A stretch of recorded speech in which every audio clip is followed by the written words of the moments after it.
Von der Seis durfte ich Strömungen von einer Ewigkeit. Ich muss sie trinken, bei Gott. Von der Früchte vom Baum, von der Wiesen. Erlauben sich machen, um in Hoffnung.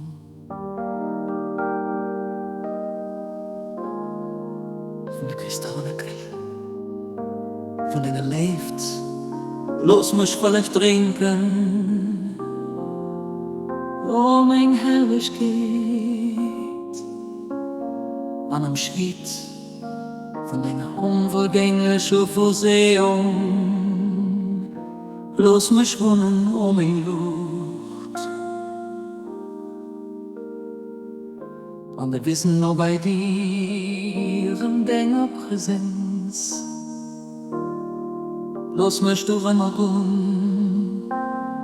wo du, den ich gern ersetz mich zur Hand vom Traum, von deinem Erbarmen, oh mein Verlangen, von der duftigen Lüftchen, von deiner Fried, los ein Hauch über mich ziehen, oh mein Ziel, los mich ran,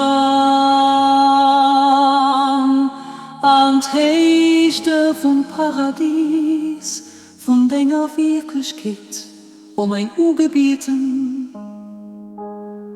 die Melodie von der Dorf, von deiner Reinheit.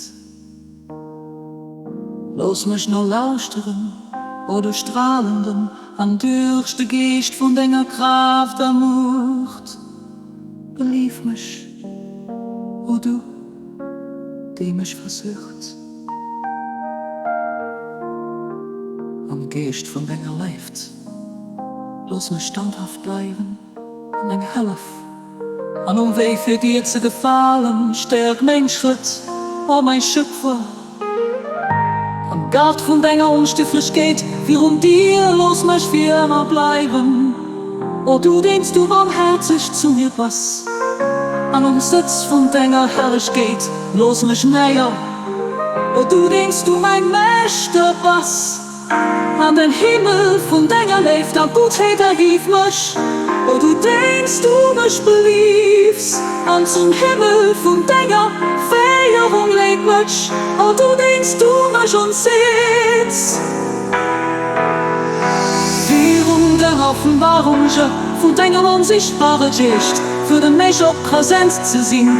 O du mein Ursprung, an mein höchster Wunsch, an zur Essenz von Duft, von deiner Schönheit, dies du manifestieren wirst, mach, dass ich zurückkomm. O du denkst du, mein Gott, was du hast durchzumachen, was dir gefällt, du bist wirklich der Souveränste, den Allherrlichen, den Allerhöchsten. Oh, was ich